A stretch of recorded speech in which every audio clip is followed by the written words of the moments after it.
മലയാളികളൊക്കെ ലോട്ടറിയുടെ പുറകിലാണ്. Lottery ആർക്ക് അടിച്ചു, അവർക്ക് എത്ര കിട്ടും, അതിന്റെ കാര്യങ്ങൾ എന്തൊക്കെയാണെന്ന് പറഞ്ഞിട്ട് നടക്കുന്ന ഒരു കാലത്താണ് നമ്മൾ ജീവിക്കുന്നത്. അപ്പോൾ ലോട്ടറി എടുത്തിട്ട് പ്രത്യേകിച്ച് അധ്വാനമൊന്നും ഇല്ലാണ്ട് പെട്ടെന്ന് കോടീശ്വരനാവുക, പഠിച്ചിറങ്ങിയ ഉടനെ തന്നെ ലക്ഷങ്ങൾ ശമ്പളം കിട്ടുക, പെട്ടെന്ന് പണക്കാരനാവുക, പെട്ടെന്ന് കോടികൾ സമ്പാദിക്കുക, ആ രീതിയിലേക്ക് കാര്യങ്ങൾ മാറി. അതായത് റീലൊക്കെ കണ്ടിട്ട് ജനങ്ങളുടെ ചിന്ത എന്തായി, എല്ലാം വളരെ പെട്ടെന്ന് നടക്കണം എന്നുള്ള ഒരു കാഴ്ചപ്പാടിലേക്ക് വന്നു. അതിനുവേണ്ടി എന്ത് കാണിക്കാം, എന്തും ചെയ്യാം, എത്തിക്കലായിട്ടും അണെത്തിക്കലായിട്ടും ഒക്കെ പലതും ചെയ്യാം എന്നുള്ള തോന്നലിൽ നമ്മുടെ നാട്ടുകാർ വന്നു. അതിനിടയിൽ ചില ആൾക്കാർക്ക് അറിയേണ്ടത് ഈ ലോട്ടറി അടിച്ചിട്ട് ഒരു തുക കിട്ടിക്കഴിഞ്ഞാൽ അതിനത്ര ടാക്സ് പോകുന്നൊക്കെയാണ്. ടാക്സിന്റെ കാര്യങ്ങളൊക്കെ പല ആൾക്കാരും പല വീഡിയോസിലും പറഞ്ഞിട്ടുണ്ട്.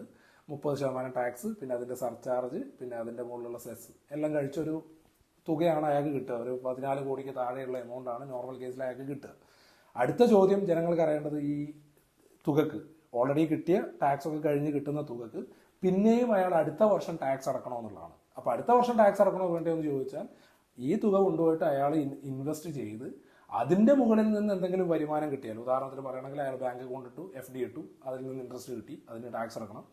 ദെൻ അയാൾ ഏതെങ്കിലും ബിൽഡിംഗ് വാങ്ങിച്ചു വാടക കൊടുത്ത് വാടകയും കിട്ടി, അതിന് ടാക്സ് അടക്കണം. അയാൾ ഈ തുക ഉപയോഗിച്ച് എന്തെങ്കിലും ബിസിനസ് തുടങ്ങി, അതിൽ നിന്ന് ലാഭം കിട്ടി, അതിന് ടാക്സ് അടക്കണം.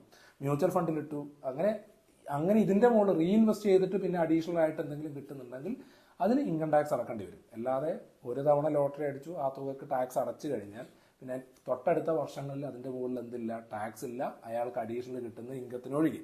പക്ഷെ ഇതിന്റെ പ്രശ്നം എന്താണെന്ന് വെച്ചാൽ, ഈ പെട്ടെന്ന് കോടീശ്വരന്മാരാവാൻ വേണ്ടിയിട്ട് ജനങ്ങൾ ഒരുപാട് തട്ടിപ്പിലും വെട്ടിപ്പിലും ഒക്കെ പോയി പെടുന്നുണ്ട്. അതിൽ നിക്ഷേപ തട്ടിപ്പുകൾ ഒരു ഭാഗത്ത്, ഈ ക്രെഡിറ്റ് കോപ്പറേറ്റീവ് സൊസൈറ്റി എന്നൊക്കെ പറഞ്ഞ ഒരുപാട് പരിപാടിയുണ്ട്. പെട്ടെന്ന് കോടീശ്വരനാവുക എന്നുള്ള ചിന്തയിൽ അപ്പം നമ്മളിങ്ങനെ അനാവശ്യമായിട്ട് ഒരുപാട് തുകകൾ കളയുന്നുണ്ട്.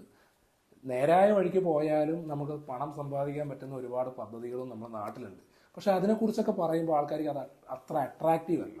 അതുകൊണ്ടാണ് പെട്ടെന്ന് പോയിട്ട് പണക്കാരനാവാൻ നോക്കി കുറേ ലോട്ടറി എടുത്ത് പണം നശിപ്പിക്കുക, ഈ നിക്ഷേപ തട്ടിപ്പിൽ പോയി പെടുക, ഓൺലൈൻ ട്രേഡിങ്ങിന്റെ പേരിൽ പോയി തട്ടിപ്പിൽ പെടുക, ഇങ്ങനെ എന്തൊക്കെയോ പരിപാടികൾ നാട്ടിൽ നടക്കുന്നുണ്ട്. അപ്പം ഞാൻ കൃത്യമായിട്ട് പറയുകയാണ്, നിങ്ങൾ പണം സമ്പാദിക്കാൻ വേണ്ടിയിട്ട് നേരായ വഴിക്ക് പോയാൽ കുറച്ച് സമയമെടുക്കുന്നേ ഉള്ളൂ.